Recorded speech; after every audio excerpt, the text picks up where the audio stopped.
네, 우리 할렐루야 샬롬하고 인사합니다. 할렐루야 샬롬 샬롬 샬롬 샬롬 샬롬. 하나님 사랑합니다. 여러분 주 안에서 사랑합니다. 오늘은 룻기 4장 7절에서 17절까지의 말씀, 복된 가정이라는 제목으로 우리 함께 은혜를 나눠보도록 합니다. 어떤 학자가 말하기를 이 시대는 집은 있는데 가정은 없다라는 그런 이야기를 한다고 합니다. 집과 가정은 다르죠. 하우스와 홈을 얘기하는 거죠. 우리나라가 1년 이혼하는 가정이 OECD 국가 중에서 제일 많다는 충격적인 그러한 통계가 나왔다고 그러죠. 왜 이렇게 되었을까? 너무 바쁘게, 너무 여유 없게, 왜 그렇게 바쁘게 살까? 그죠? 서로에게 아픔과 상처를 주다 보니까 이제 자꾸 무너지고, 요즘에는 아예 결혼을 안 하고 살려고 하는 사람들이 너무나 많이 늘어가는 추세라고 합니다. 죄가 인간에게 들어오면서 제일 큰 상처를 받는 곳이 가정인 것 같아요. 아담 남편이 하와 아내에게 죄에 대한 책임을 전가하죠. 그리고 하와 아내는 누구에게? 뱀에게 그죠? 책임을 전가합니다. 거기서부터 상처가 시작되고 죄가 들어가고, 가인 형이 아벨 동생을 돌로 쳐서 죽이죠. 그러면서 내가 돌보는 사람이냐고 하나님께 또 오히려 거꾸로 항변을 하죠. 그래서 가정은 상처받고 고통은 있으나 주님은 우리 가정이 복된 가정이 되기를 그래도 원하고 계신다라는 것.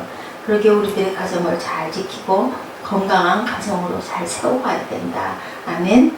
클린턴 가드너라는 사회학자는 말하기를 모든 것은 다 잃어도 가정이 있으면 아직 다 잃은 것은 아니지만 모든 것을 다 가져도 가정을 잃으면 모든 것을 다 잃는 것이다. 그렇게 얘기했어요. 가정이 무너지면 다 무너지죠. 우리 삶의 기반이 무너지고 삶의 의미도, 의욕도 무너지게 됩니다. 처음에는 시원하고 너무나 그냥 아주 살필 거 없고 안 해도 좋으니까 편한 것 같은데 이제 공허가 찾아옵니다. 디모데전서 3장 5절에 바울 사도가 사람이 자기 집을 다스릴 줄 알지 못하면 어찌 하나님의 교회를 돌보리오라고 했어요. 무슨 뜻일까요? 가정을 행복하게 이끌고 나갈 수 있는 사람들만 교회 봉사도 제대로 할 수 있다는 뜻이겠죠. 오늘 보아스와 룻의 가정이 드디어 탄생하죠. 보아스가 룻이 결혼을 하여 행복한 가정을 꾸려나가는 장면을 보죠. 우리 모두도 이렇게 행복한 가정을 열심히 잘 꾸려나가시기 바랍니다. 가정은 언제든지 돌아가고 싶은 곳이 되어야 합니다. 언제든지 편히 쉴 수 있는 곳이 되어야 하고 따뜻한 곳이 되어야 되고 우리의 안식처가 되어야 하는데 현실이 그렇지가 못할 때가 너무나 많습니다. 마치 아름다운 정원이 그냥 만들어지지 않죠. 땀 흘리고 물도 주고 또 잡초도 뽑아주고 항상 살펴야 정원이 아름다운 정원이 돼요. 아주 그 귀한 저택들 그런 주변에 가보면 나무들을 정말 이쁘게, 근데 그게 다 그냥 된 게 아니라 다듬어 놓고 공이 들어가고 일손이 들어가고 그런 곳으로 지출되는 또한 아주 그 금전적인 나무 소비도 굉장히 많다고 합니다. 거름도 주어야 되고 가지치기도 해줘야 되고 예쁘게 다듬어 주기도 해야 되고 해충도 잡아줘야 되고 잡초도 뽑아줘야 됩니다. 저희 교회 놔뒀던 그 분재 화분 2개가 어쩜 그렇게 파랗게 이파리가 기가 막히게 났어요. 다 떨어져서 아무것도 없이 앙상했는데 대신 열매는 없는데 잎은 정말 예쁘게 났더라고요. 그냥 어느 날인가 이파리 2개인가가 있어서 죽지는 않겠다 했더니 한여를 그러니까 안 보다가 그 베란다를 보고 일부러 그 나무를 봤더니 그렇게 이쁘게. 그래서 하나님의 그 사랑이 얼마나 놀라운지, 햇빛과 공기죠. 다른 게 아무것도 없습니다. 오늘 하나님이 우리에게 주신 본문 말씀을 봅니다. 하나님은 룻기를 통해서 우리에게 복된 가정을 보여주고 계시죠. 그 가정은 보아스와 룻의 가정이었습니다. 가정은 어찌 보면 심각한 상처를 받은 가정, 이 가정은 그죠. 룻의 남편이 모압 땅에서 죽고 시아버지 그리고 시동생이 다 죽고 시어머니와 자신만 남아서 한마디로 풍지박산이 난 가정인데 하나님의 오묘한 인도와 섭리로 그죠? 그 가정은 회복됩니다. 룻에게 예수님의 그림자처럼 보이는 보아스를 만나게 하죠. 그래서 그 가정은 아주 복된 가정이 됩니다. 그 비결은 뭘까? 가정을 이루는 비결이 오늘 말씀을 근거해서 한번 봅니다. 책임을 다하는 남편, 그죠? 보아스가 아주 든든한 듬직한 본이 내용을 쭉 살펴보니 우리나라에서는 종손이라고 하죠. 그 가게의 가장 뭐라고 그래요? 제일 큰 집의 큰아들 이 역할을 해야 되는 거였어요. 그래서 이제 그 가게에 있는 그러한 보아스 두 번째였었죠. 예, 책임물을. 그런데 첫 번째 사람이 내가 내 기업에 손해가 날까 하느라고 포기를 합니다. 예, 그래서 가정의 구성원은 부부인데 남편과 아내 그리고 자녀들이 가정의 구성원인데 지금 이제 가정에 표현하니까 남편과 아내가 맺어지는 장면입니다. 한 아내의 남편이자 아이들의 아버지가 되죠. 그래서 가장입니다. 육체적으로만 대표가 아니고 가정의 영역인 파수꾼이고 영적 가정이기도 해야 하죠. 그래서 가정들의 어깨는 늘 무겁습니다.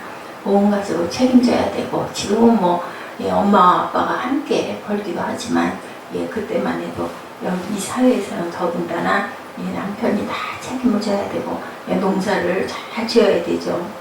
회사에서 40세가 넘으면 눈칫밥을 먹고도 견딘다고 그래요. 아랫사람이 치밀로 올라가고 또한 후배가 먼저 승진해서 상사가 되어도 견뎌야 되고 윗사람이 온갖 욕을 하고 구박을 주어도 견뎌야 된다. 예, 내 성질대로 했다가 그냥 하루에도 12번도 때려치우고 싶지만 그럴 수가 없어요. 왜요? 책임감 때문에 참고 견디죠. 본문에 보아스는 예수 그리스도의 그림자 역할을 하고 있습니다. 그는 부속자였죠. 예, 룻을 건지고 그 가문을 건집니다. 또한 땅을 다 거기서 사죠. 룻에게서. 그러기에 그는 엄청난 대가를 지불하고 나오미 집안의 기업을 되찾아옵니다. 그러나 유대인인 그는 유력한 사람이기에 굳이 룻과 결혼하지 않아도 될 만큼 기반이 튼튼한 사람이었어요. 그렇지만 먼저 기업물을 권리가 있는 사람이 자기 재산에 손해를 볼까가 아무개가 되죠. 예, 포기하죠. 예, 주저없이 나서 자기가 모르겠다고 예, 구절해 보는 거라고 말씀하나 우리 9절 10절 한번 읽어봅니다. 보아스가 장로들과 모든 백성에게 이르되 내가 엘리멜렉과 기런과 말론에 있던 모든 것을 나오미의 손에서 산 일에 너희가 오늘 증인이 되었고 증인을 세웁니다. 장로들과 예, 고을 백성들을 모아놓고 10절에 또 말론의 아내 모압 여인 룻을 사서 나의 아내로 맞이하고 그 죽은 자의 기업을 그의 이름으로 세워 그 이름이 그 형제 중과 그가 성문에서 끊어지지 아니하게 하며 너희가 오늘 증인이 되었느니라. 예, 결혼할 때 증인 세우듯이 여기도 장로들을 초청해서 증인을 세웠습니다. 룻이라는 여인이 매력이 있어서 결혼한 것이 아니라 하나님의 명령이기도 하죠. 예, 그녀는 한번 결혼했던 여자, 더구나 예, 이스라엘 민족도 아니고 모압 여인, 예, 전혀 사람으로 여기지 않은 그런 아주 천한 여인과 예, 와서는 결혼합니다. 예, 믿음도 보았고 편숙한 여인인 것을 알았기 때문에 그 고을에 왔는데 그 남편도 없는 시어머니를 극진히 공양하고 또 열심히 일하고 쉬지 않고 일하고 예, 본인이 너무나 성숙한 여인이었어요. 소문이 난 거예요, 고을에서.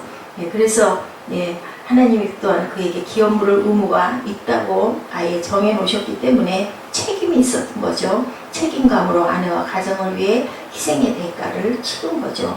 그러게 하나님은 그의 가문을 복주셔서 왕의 가문 또한 예수 그리스도의 계보가 되는 아주 기가 막힌 기업을 세우십니다.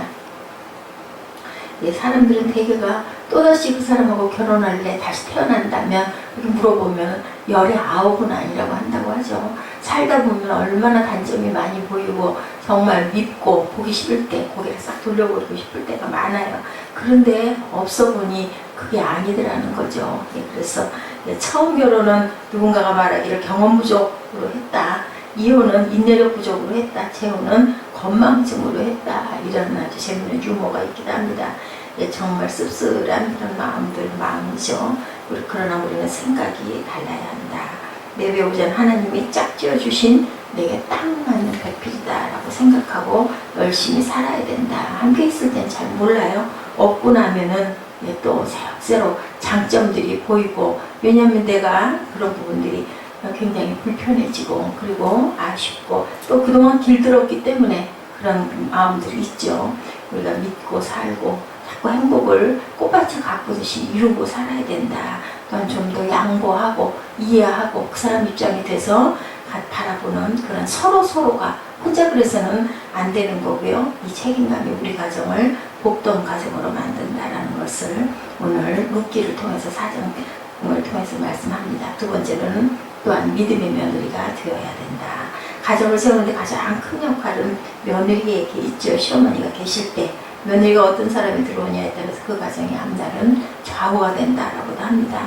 오늘 본문 말씀에 룻은 주변 사람들이 평가하기를 7 아들보다 귀한 며느리다 하고 이렇게 평가를 받습니다. 유대나라 사람들은 7이라는 숫자를 완전수라고 굉장히 좋아하죠. 그러기에 나오미에게 룻은 7 아들보다 귀한 며느리다 인정받는 것은 최고의 며느리라는 그러한 아주 그 칭송입니다. 그런 며느리이기에 보아스가 대가를 치르고 그의 전남편의 기업을 회복시켜주는 것을 우리가 봅니다. 시어머니와 주변 사람들이 7 아들보다 귀하다고 칭찬한다면 사랑받는 아내임이 분명하죠. 가정의 복의 통로는 가정도 중요하지만 가정의 아내가 매우 중요하다는 것을 우리가 꼭 기억해야 됩니다. 시편 118편 3절이죠. 내 집 안방에 있는 내 아내는 결실한 포도나무 같고 내 식탁에 둘러앉은 자식들은 어린 감람나무 같으리로다.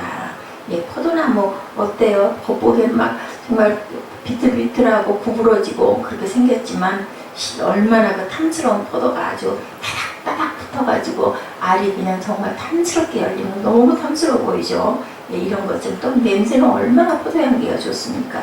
이것이 아내의 모습이고 어머니의 모습이어야 된다. 어떤 이는 여성은 약하나 어머니는 강하다라고.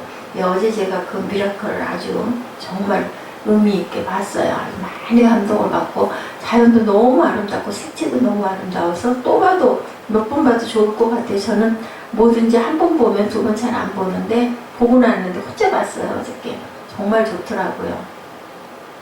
거기에도 보니 어머니가 얼마나 나는 왜 저런 게 없을까 싶어요. 병원 찾아갔는데 막 의사가 자기가 진단하는 거로는 별게 아니다라고 데려가라고 그러니까 아주 그냥 소리를 지르더라고요. 의사 바꾸라고. 나는 이 아이의 병이 확실히 알려지기 전에는 얘는 그런 병이 아니다고 내가 안다고 막 그러면서 아주 고함을 무럭무럭 질러요. 그래서 또 우리나라 같으면 같이 대들 텐데 그 의사가 얼른 딱 알고 알겠다고 돌아가는 부분도 참 멋지고 그 어머니가 정말 아주 극적인 상황에는 자식이 그러니까 너무 기가 막히게 하면서 그 아주 정말 강하게 나오는 그 모습 보면서 왜 나는 저런 강인함이 없을까. 아이를 홀로 데리고 보스턴으로 비행기를 태워가지고 데리고 가고 아이들도 셋이나 되죠. 예, 넷인가요? 그렇게 많더라고요. 나중에 정말 기적이 일어나는 부분에서 하나님 정말 살아계신다 하는 것을 깨달았어요. 우리가 좋은 영화는 잘 가끔 보면서 시대도 읽을 줄 알고 또 작품에서 주는 우리가 또 책을 많이 봐야 되는데 못 보니까 그죠? 그럴 땐 좀 휴식하면서 이렇게 보는 거 참 중요할 것 같습니다. 앞으로도 좋은 영화들이 있으면 그렇게 좀 몇 개 저장을 좀 해놓고 보고 싶을 때 뭐 다들 싫다고 하고 시간들 없고 뭐 별로 그러고 싶지 않은 사람 뭐 억지로 강제할 거 없고 보고 싶을 때 뜻맞는 사람 둘이 보든 또 안 되면 혼자 보든 저는 그거 참 좋다 생각합니다.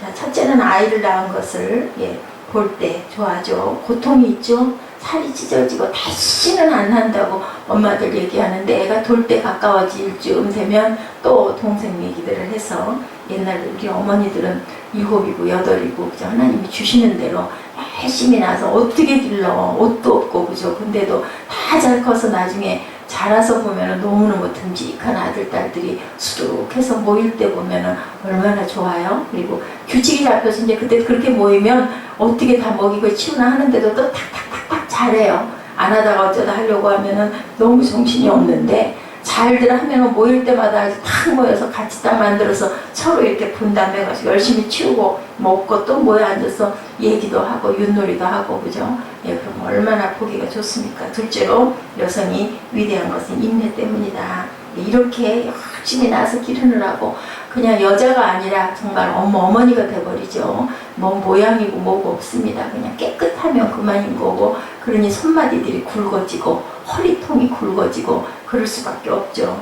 여성은 또한 인내해야 된다. 위대한 것이 그렇다고 그러죠. 그래서 여자들은 본 차이 났다 얘기하죠. 남자들은 흙으로 지어졌고 여자들은 이렇게 뼈라고 그런 얘기를 합니다. 잠언은 우리 인생들이 지혜롭게 사는 비법을 교훈하는 성경인데 31장 30절에 고운 것과 거짓되고 아름다운 것도 헛되나 오직 야훼를 경외하는 여자는 칭찬을 받을 것이다. 그 손의 열매가 그에게로 돌아갈 것이요 그 행한 일로 말미암아 성문에서 칭찬을 받으리다 라고 이렇게 얘기합니다. 하나님을 섬기는 최고의 저와 여러분들 믿음의 자녀들 다 되시기 바랍니다. 고운 것 아름다운 것 다 시간 지나가면 사실은 헛것이에요. 우리가 좀 챙기고 가꾸고 그죠? 좀 그렇게 하고 살아야 되긴 하지만 거기가 그것이 1순위가 돼서는 안 된다는 거죠. 허무하지 않습니까? 또 하나 한국교회가 이렇게 부흥한 이유 중에 하나도 여인들 때문이다. 성경에도 보면은 정말 12제자가 있지만 여인들이 굉장히 많았어요. 책에 성경에는 이름이 기록되지 않아서 그렇지. 예전에 선교사들이 성경을 번역할 때 한자로 번역하려다가 교육을 받을 기회가 없는 여성들을 생각하고 한글로 번역을 했다고 해요. 물론 한문 성경도 있습니다. 중국을 가면. 그렇지만 우리나라는 감사하게 아주 그 한글이 이렇게 체계가 잡힌 게 성경 때문이었다는 얘기가 있더라고요. 처음부터 한글이 이렇게 편하게 보여지는 게 아니었다. 역사를 또 한글에 대한 역사를 바라보면 그렇더라고요. 세 번째, 주변 사람에게 축복받는 사람이 당연히 되어야 되겠죠. 특히나 어머니들이, 여인들이 가정에서 대개 보면 남성들이 뒷전일 때가 너무 많아요. 왜냐하면 밖에서 자기 세계가 있다 보니까 초점들이 있다 보니까 그 교회 섬기는 일, 봉사하는 일, 또 예배드리는 일에 소홀하고 그러다 보면 자꾸 멀어지게 될 수밖에 없습니다. 거기에 중심을 아내가 열심히 잡고 나가야 되겠죠. 성도들의 관계도 마찬가지입니다.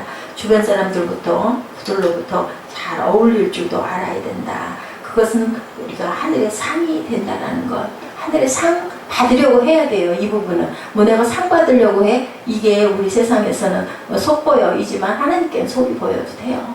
나는 정말 상 받을래 열심히. 왜냐하면 우리는 자식이니까. 부모에게는 귀한 자식들 뭐 체면이 있고 무슨 염치가 있고 뭐 그런 게 뭐 있어요. 그죠? 부모 앞에서는 11절에 성문에 있는 모든 백성과 장로들이 이르되 우리가 증인이 되나니 야훼께서 내 집에 들어가는 여인으로 이스라엘의 집을 세운 라헬과 레아 두 사람과 같게 하시고 내가 에브라데서 유력하고 베들레에서 유명하게 하시기를 원하며 야훼께서 이 젊은 여자로 말미암아 내게 상속자를 주사 내 집이 다말이 유다에게 낳아준 베레스의 집과 같게 하시기를 원하노라 하죠. 그리고 룻이 자식을 낳자 주변 여인들이 축복하는 부분 크라이막스죠. 14절에 여인들이 나오미에게 이르되 찬송할지로다 야훼께서 오늘 내게 기업 물을 자가 없게 하지 아니하셨도다. 이 아이의 이름이 이스라엘 중에 유명하게 되기를 원하노라. 15절 이는 내 생명의 회복자이며 내 노년의 봉양자라.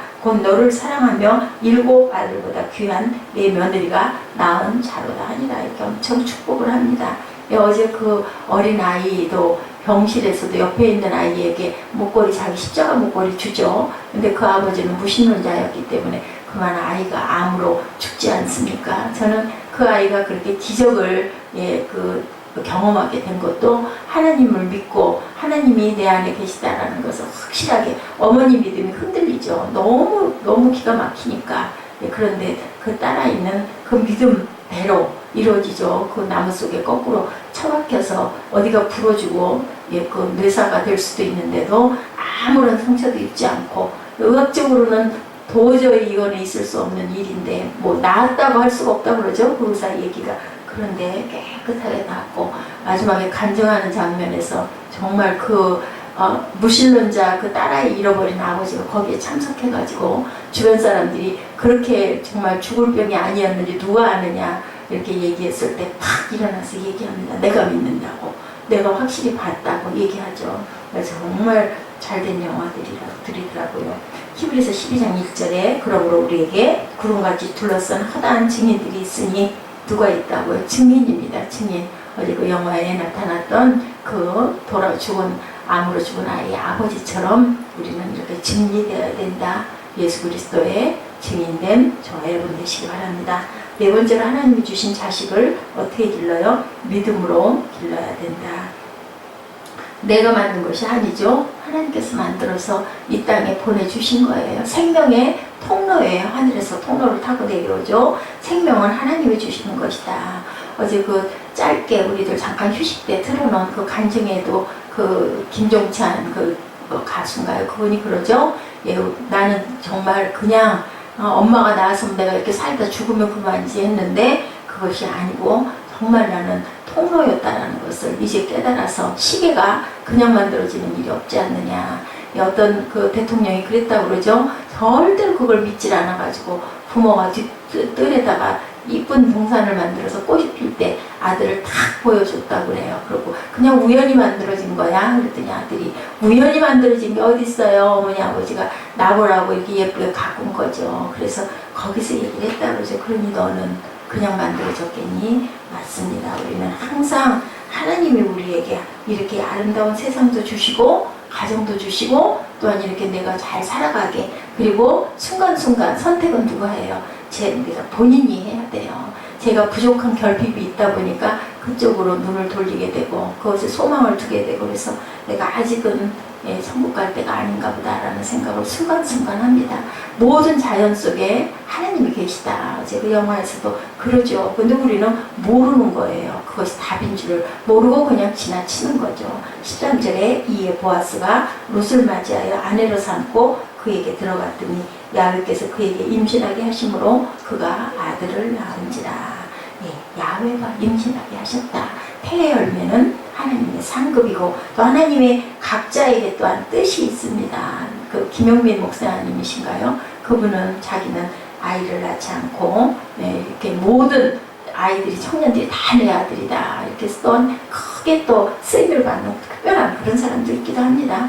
바울처럼 그런 사람도 있기도 하죠. 룻이 보아스와 결혼해서 낳은 자식이 오벳이고 그 이름의 뜻은 섬기는 자, 종이란 뜻을 갖고 있습니다. 여러분은 자식을 낳아서 글쎄 우리가 이렇게 붙일 수가 있을까? 오벳이라는 이름을 그대로 받아들이죠. 그 부분은 주변 사람들이 지어준 그 이름이 보통 신앙이 아닌 거죠. 주변 사람들이 오벳이라고 섬기는 자라고 종이라고 이렇게 하는데도 그걸 받아들이고 하나님을 섬기는 자가 되게 함으로 거기에서 다윗이 태어나죠. 결국 룻은 다윗 왕의 증조 할머니가 되고 보아스는 증조 할아버지가 됩니다. 이 일을 오늘로 적용하면 우리의 증손주들이 이 나라의 대통령이 될 수 있다라는 것. 뭐 이 나라 뿐이겠습니까? 하늘나라의 가계가 이어지는 거 우리가 알았다면 누구든지 그죠? 나는 내 기업에 손해가 날까 해서 안 하겠노라 한 사람도 만약에 그걸 알았더라면 왜 안 하겠어요? 뭐 줄이 그냥 그죠? 눈에 보이지 않을 때까지 쓸 만큼 아주 정말 머리약 다툼이 날 건데 우리 인생은 모르기 때문에 내 손해다 했더니 결국은 하나님께서 이렇게 기가 막힌 축복을 주셨다는 사건을 통해서 하나님이 우리를 보고 계시고 우리를 알고 계시고 항상 지키고 계시고 내가 생각하는 것보다 결과적으로는 늘 가장 좋은 것으로 근데 우리는 참고 인내할 줄 알아야 된다. 어느 때 돌아보면 그래도 최선이었어. 나라면 그렇게 할 수 없는데 하나님이 하셨어 라는 고백이 되시는 저 여러분의 복되고 값진 인생 되시기를 주님의 이름으로 축복합니다. 오늘 한 발자국을 또 찍습니다. 그렇죠? 기도하시겠습니다.